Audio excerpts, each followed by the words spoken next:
এই মুহূর্তে আপনারা দেখছেন লালগোলা শিয়ালদা ট্রেন অবরোধ হয়ে গেছে। মহেশপুরের যে লেভেল ক্রসিংটা রয়েছে, যেখানে আন্ডারপাস তৈরি করা হয়েছে, ঠিক এই জায়গাতে ট্রেন আটকে দেওয়া হয়েছে। এই এলাকার জনগণের দাবি হচ্ছে, বারবার পরিযায়ী শ্রমিকরা বিভিন্ন রাজ্যে আক্রান্ত হচ্ছে। বাংলা ভাষাভাষী মানুষদেরকে বাংলাদেশি তকমা দিয়ে পিটিয়ে পিটিয়ে মারা হচ্ছে। তার প্রতিবাদে আবার দেখছেন রেলও অবরোধ করা হলো।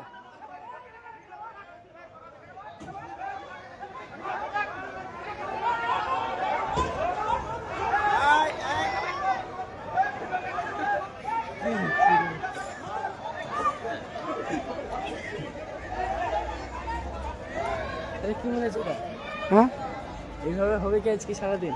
এইভাবে চলবে, এভাবে চলবে। তাই তো বলছে এলাকার মানুষ।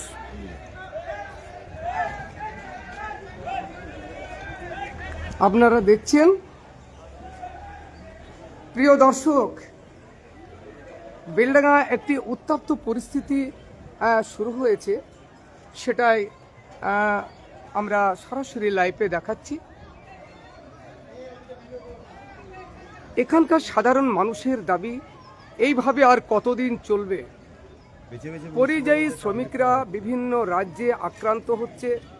বেছে বেছে বাঙালি বাংলা ভাষায় কথা বলার জন্য বাংলাদেশি তকমা দিয়ে পরিযায়ী বাঙালি শ্রমিকদের ওপরে বিভিন্ন রাজ্যে পিটিয়ে পিটিয়ে মারা হচ্ছে। এই অভিযোগ তুলছেন এলাকার সাধারণ মানুষ। স্বাভাবিক কারণে আজকে আপনারা দেখছেন বেলডাঙ্গা মহেশপুর আন্ডারপাসের ওপরেই রেল অবরোধ করেছে এখানকার সাধারণ মানুষ। কলকাতা শিয়ালদা এই মুহূর্তে রেল লাইন অবরুদ্ধ হয়ে পড়েছে।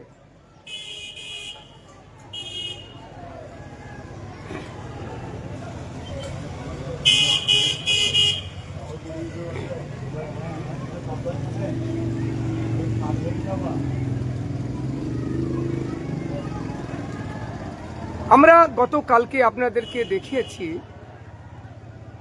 সুজাপুর কুমারপুর গ্রাম পঞ্চায়েতের তাঁতলাপাড়ার একটি পরিযায়ী শ্রমিক গতকালকে, যিনি পরিযায়ী শ্রমিক বিহারে ফেরির কাজ করতেন।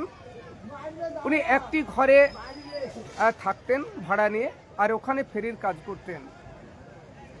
ওনাকে মেরে মেঝেতে বসিয়ে দিয়ে গলায় দড়ি বেঁধে ফ্যানে টাঙিয়ে দেওয়া হয়েছে।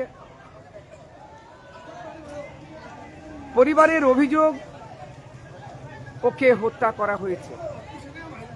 আমরা পরিবারের কাছ থেকে জানার চেষ্টা করেছিলাম।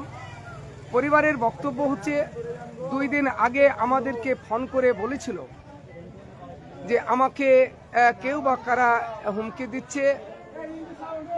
তো পরিবার থেকে বলা হয়েছিল তুমি বাড়ি চলে এসো।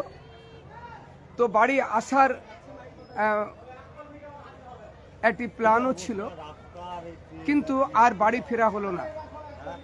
ওনাকে নির্মমভাবে হত্যা করা হয়েছে পরিবারের বক্তব্য। আজকে আপনারা জানেন NH-12 ওপরে মহেশপুরে এখন অবরোধ চলছে, ডেড বডি রাস্তার মধ্যে রেখে। তার পাশাপাশি আবার আমরা দেখলাম এখানে ট্রেনও অবরোধ করা হলো। কলকাতা শিয়ালদা লালগোলা যে ট্রেন এই মহেশপুরে আন্ডারপাসের উপরে এখানে অবরুদ্ধ হয়ে পড়েছে। বেলডাঙ্গার এলাকা এখন উত্তপ্ত পরিস্থিতি, সেই চিত্রই আপনাদেরকে দেখাচ্ছি। আপনারা সকলে ভালো থাকবেন, সুস্থ থাকবেন। সব খবর সবার আগে নিরপেক্ষ খবরের জন্য চোখ রাখুন হাই নিউজ পর্দায়। আমি এই পর্যন্ত আপনাদেরকে লাইভে দেখালাম। পরবর্তী লাইভ আমি আবার NH-12 হাইয়ের উপরে গিয়ে দেখাবো।